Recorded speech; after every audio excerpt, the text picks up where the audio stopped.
औज़ुबिल्लाहिमिनश्शैतानिर्रजीम बिस्मिल्लाहिर्रहमानिर्रहीम। मेरा नाम वक़ार अब्बासी है और आज जो है हम केमिस्ट्री के सीरीज़ जो हमने स्टार्ट करी है, यानी कि केमिस्ट्री के लेक्चर स्टार्ट करें, तो उसके अगला लेक्चर लेकर हम आपके खिदमत में हाज़िर हुए हैं। तो आज का जो हमारे पास लेक्चर है वो है हमारे पास कंपाउंड। हमने इंट्रोडक्शन दिया था सब्सटेंस का, जिसके हमारी पुरानी वीडियो पड़ी है सब्सटेंस के बारे में। तो सब्सटेंस का मैंने आपको इंट्रोडक्शन दिया था, जिसके अंदर से मैं आपको बताया था कि सब्सटेंस क्या होता है। मैंने आपको बताया था substance is the purest form of matter. Matter की जो प्योरेस्ट फॉर्म होती है उसको हम सब्सटेंस कहते हैं, ये मैंने आपको बताया था। ठीक है, अगर आपको वो डिटेल में देखनी है वीडियो तो हमारी जो पीछे वीडियो हमने अपलोड की है यानी कि सब्सटेंस के बारे में, तो आप उसमें भी देख सकते हैं। उसके बाद मैंने आपको बताया था कि सब्सटेंस की दो टाइप होती हैं, एक होता है एलिमेंट और एक होता है कंपाउंड। एलिमेंट को हमने डिफाइन कर लिया था, आज हम जो है वो कंपाउंड को डिफाइन करेंगे। ठीक है, एलिमेंट के बारे में भी अगर आपको कुछ देखना है तो हमारी पुरानी वीडियो में एलिमेंट्स के बारे में भी चीज़ें इंफॉर्मेशन यानी कि डिटेल में हमने अपलोड की है। तो अब कंपाउंड की तरफ चलते हैं हम। हमारे पास कंपाउंड है, कंपाउंड को उर्दू में कहते हैं मरकब, यानी कि कंपाउंड की उर्दू में मीनिंग है मरकब। अब कंपाउंड क्या होता है? कंपाउंड सब्सटेंस की एक टाइप है। ठीक है, वो तो एलिमेंट भी सब्सटेंस की एक टाइप थी और कंपाउंड भी जो है वो सब्सटेंस की एक टाइप है। यानी कि अगर यहाँ तक हम स्टेटमेंट देखें तो वो एलिमेंट और इसका सेम ही है कि कंपाउंड क्या है? सब्सटेंस की एक टाइप है। एलिमेंट क्या है? सब्सटेंस की एक टाइप है। आगे वाली जो स्टेटमेंट है वो डिफरेंट है। कंपाउंड हमारे पास सब्सटेंस की वो टाइप है जो कि मुख्तलिफ एलिमेंट के मिलने से बने। ठीक है, क्या है? कंपाउंड हमारे पास सब्सटेंस की वो टाइप है जो डिफरेंट यानी कि मुख्तलिफ एलिमेंट के मिलने से बने, और वो मिले कैसे? केमिकली मिले। कैसे मिले? केमिकली। अब आप बोलोगे सर केमिकली क्या है? वो मैं आपको बताऊंगा अपने दूसरे पॉइंट में। पहले मैंने आपको ये बता दिया कि जब दो या दो से ज्यादा एलिमेंट केमिकल, दो या दो से ज्यादा मुख्तलिफ एलिमेंट केमिकली मिले तो वो क्या बनाते हैं? कंपाउंड बनाते हैं। ठीक है, तो कंपाउंड क्या हुआ? जब दो या दो से ज्यादा मुख्तलिफ एलिमेंट केमिकली मिलते हैं तो वो कंपाउंड बनाते हैं। और कंपाउंड क्या है? कंपाउंड सब्सटेंस की एक टाइप है। ठीक है, अब मिसाल के तौर पर ये जो मैंने आपको केमिकली बताया, इसका मतलब क्या है? इसका मतलब ये है कि जब दो या दो से ज्यादा मुख्तलिफ एलिमेंट मिलेंगे केमिकली, तो केमिकली से मुराद ये है कि वो दो जो मिलेंगे तो उनके दरमियान कोई ना कोई बॉन्ड मौजूद होगा। क्या मौजूद होगा? बॉन्ड। यानी कि केमिकली का मतलब है बॉन्ड। जैसे अगर मैं यहाँ पर एक कंपाउंड लिखता हूं, हमारे पास ये कंपाउंड है NaCl, तो अब Na अलग एलिमेंट है, Cl अलग एलिमेंट है, लेकिन ये NaCl एक कंपाउंड है। यानी कि इसमें जो Na और Cl मिले वो केमिकली मिले। केमिकली का मतलब ये है कि Na और Cl को जोड़ के रखने वाला जो है कोई ना कोई बॉन्ड है। अब आप बोलोगे सर बॉन्ड क्या है? बॉन्ड मतलब फोर्स।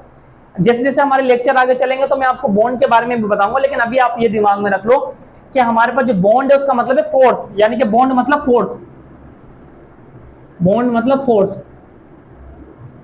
फोर्स मतलब कुव्वत। यानी कि जब ये दो मुख्तलिफ एलिमेंट केमिकली मिले, केमिकली का मतलब इनको जोड़ के रखना, इनके दरमियान क्या मौजूद है? बॉन्ड मौजूद है, यानी कि फोर्स मौजूद है जो इनको जोड़ के रख रही है, तो क्या बनेगा? कंपाउंड बनेगा। ठीक है, तो क्या है? मैंने आपको बता दिया कि कंपाउंड हमारे पास सब्सटेंस की एक टाइप है जो दो मुख्तलिफ के दो या दो से ज्यादा मुख्तलिफ एलिमेंट केमिकली मिलते हैं तो क्या बनाते हैं? हमारे पास कंपाउंड बनाते हैं। केमिकली का मतलब क्या है? उनके दरमियान बॉन्ड हो, और बॉन्ड का मतलब क्या है?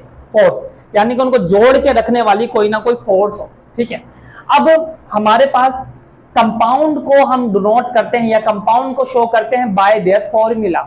ठीक है, यानी कि कंपाउंड को हम उसके फार्मूले से शो करते हैं। मिसाल के तौर पर NaCl, ये फार्मूला है नमक का। ठीक है, सॉल्ट का फार्मूला है वाटर H2O, ये पानी का फॉर्मूला है। यानी कि हम कंपाउंड को शो करते हैं फार्मूला से। अब फार्मूला क्या है? फार्मूले के बारे में भी मैं आपको बताऊंगा, लेकिन अभी मैं आपको ये बता देता हूं कि फार्मूला हमारे पास एक ऐसी चीज होती है जिसके जरिए हम कंपाउंड को क्या करते हैं? जाहिर करते हैं। मुख्तलिफ सिंबल या मुख्तलिफ चीजों के जरिए हम कंपाउंड को जाहिर करते हैं, तो उसे फार्मूला बोलते हैं। तो अभी आप ये दिमाग में बिठा लो कि कंपाउंड को किससे जाहिर किया जाता है? फार्मूले से। जैसे मिसाल के तौर पर मैं बोलूंगा NaCl, मैंने लिखा यहाँ पर सिर्फ NaCl, आप बोलोगे सर ये तो नमक का फार्मूला है या ये सोडियम क्लोराइड है। ये सिर्फ मैंने फार्मूला लिखा और आपने कंपाउंड को पहचान लिया कि कंपाउंड नमक है या ये क्या है। ठीक है, तो हमारे पास जब दो या दो से ज्यादा मुख्तलिफ एलिमेंट केमिकली मिलते हैं तो हमारे पास क्या बनाते हैं? कंपाउंड। और केमिकली का मतलब यह है कि एलिमेंट के दरमियान पर्टिकुलर बॉन्ड मौजूद होगा। ठीक है, अब कंपाउंड को फार्मूले से शो करते हैं। हर कंपाउंड का पर्टिकुलर फार्मूला यानी कि खास फार्मूला होता है। जो नमक का फार्मूला है वो ग्लूकोज का नहीं हो सकता, जो ग्लूकोज का फार्मूला है वो नमक का नहीं हो सकता, और जो नमक का फार्मूला है वो चीनी का नहीं हो सकता।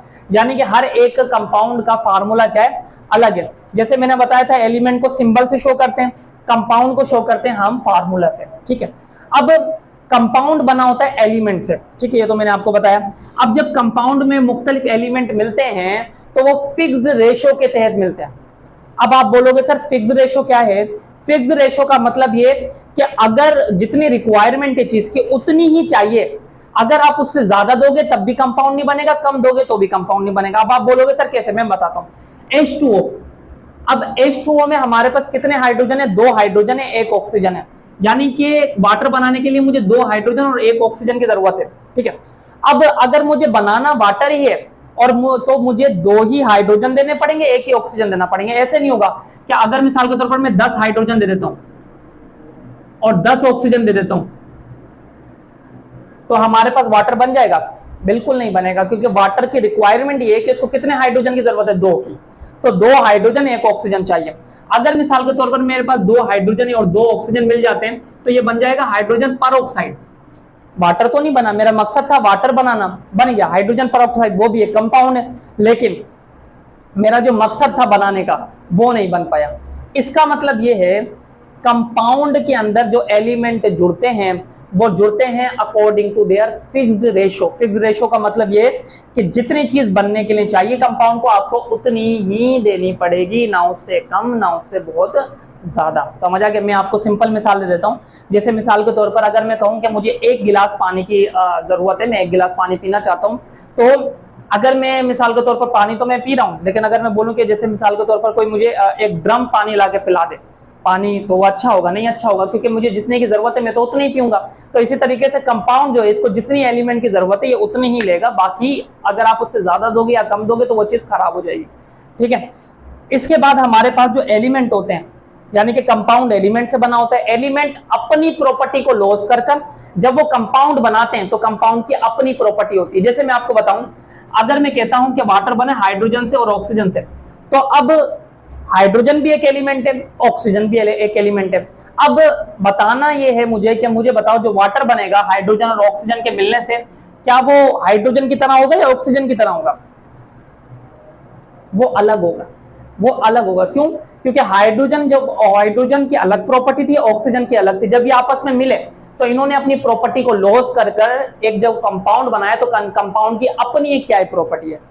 मैं आपको और सिंपल करके बताता हूं। जैसे ये NaCl में अगर लिखता हूं Na और Cl, अब Na की अपनी प्रॉपर्टी है, Cl की अपनी प्रॉपर्टी है, लेकिन जब ये आपस में मिलकर NaCl बनाएंगे तो ना ये Na है ना ये Cl है, इनकी एक अलग ही प्रॉपर्टी हो जाएगी। यानी कि एलिमेंट, जैसे मिसाल के तौर पर मेरे पास कलर है, एक ब्लू कलर है, ग्रीन कलर है, ब्लू कलर की अपनी प्रॉपर्टी, ग्रीन कलर की अपनी प्रॉपर्टी। जब मैं इनको मिलाता हूं, अब एक तीसरी चीज बनेगी, वो ना ब्लू होगा ना ग्रीन होगा, उसकी प्रॉपर्टी अलग होगी। इसी तरीके से जब ये एलिमेंट मिलकर कंपाउंड बनाते हैं तो ये एलिमेंट अपनी प्रॉपर्टी को लॉस करते हैं, और जो कंपाउंड बनता है उसकी अपनी एक क्या होती है, प्रॉपर्टी होती है। यानी कि जब एलिमेंट कंपाउंड में मिलते हैं, कंपाउंड बनाते हैं, तो अपनी प्रॉपर्टी को लॉस कर देते हैं, और कंपाउंड जो कंपाउंड बनता है उसकी अपनी फिर एक नई प्रॉपर्टी पैदा होती है। अब हमारे पास जो हर एक कंपाउंड की जो है वो डिफरेंट प्रॉपर्टीज होती है। जैसे मैं बोलूं नमक एक कंपाउंड है, पानी एक कंपाउंड है, ग्लूकोज एक कंपाउंड है, सबकी प्रॉपर्टी अलग है, सबकी कॉम्बिनेशन अलग है, ठीक है। जैसे मिसाल के तौर पर मैं कहूं कि हमारे पास क्लास में अगर 10 बच्चे बैठे हैं, मैट्रिक क्लास है, तो मैं कहूंगा ये मैट्रिक क्लास के बच्चे हैं, इस हिसाब से तो ये सेम हुए, ठीक है, क्योंकि एक मैट्रिक क्लास के बच्चे हैं। लेकिन मैं बोलूंगा मिसाल के तौर पर अली, अहमद या जो भी है क्लास के बच्चे हैं, उनकी सबकी अपनी अपनी है, तो वह एक ही क्लास के, लेकिन सबकी अपनी अपनी क्या है, प्रॉपर्टीज है। इसी तरीके से हमारे पास हर एक कंपाउंड की, यानी कि मैंने यहाँ पर इतने कंपाउंड लिखे हैं, तो इनकी ये एक हिसाब से सेम है कि ये कंपाउंड है, लेकिन इनकी प्रॉपर्टी अलग है, इनकी कंपोजिशन अलग है, ठीक है।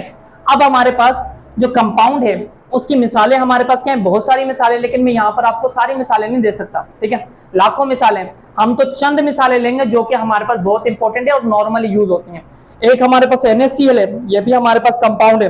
एक हमारे पास वाटर है, ये भी हमारे पास कंपाउंड है। और एक हमारे पास ग्लूकोज है, ये भी कंपाउंड है। और हमारे पास इसके अलावा भी शुगर वगैरह जो भी है वो भी हमारे पास जो है, वैसे ग्लूकोज भी हमारे पास जो है वो सैकराइड्स में आ जाता है। तो हमारे पास जो है और भी बहुत सारे हैं, जैसे टेबल शुगर हो गई, यानी कि जो हम घर पे चीनी वगैरह लेते हैं सक्रोस, वो भी हमारे पास जो है वो कंपाउंड है। ठीक है, अब यहाँ पर आपको एक कंफ्यूजन क्रिएट हो रही होगी कि सर हमारे पास जैसे ये वाटर आपने लिखा है H2O, ये कंपाउंड है या मॉलिक्यूल है, ये दोनों है।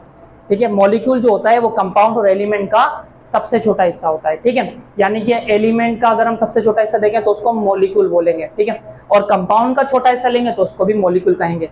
तो इसका मतलब कुछ ऐसी चीजें हो सकती हैं जो मॉलिक्यूल भी और कंपाउंड भी हो। ठीक है, तो ये हमारा आज का लेक्चर था जो कि एलिमेंट के बारे में था। अगर आपको ये लेक्चर अच्छा लगा हो तो हमारे चैनल को लाइक करें, सब्सक्राइब करें और बेल आइकन को दबाना मत भूलें। और अगर इससे रिलेटेड कोई भी आपको कोई प्रॉब्लम हो, सवाल वगैरह की, तो आप मुझसे जो है वो कमेंट बॉक्स में पूछ सकते हैं। इंशाल्लाह आपके सवालों के जवाब देने की कोशिश करेंगे।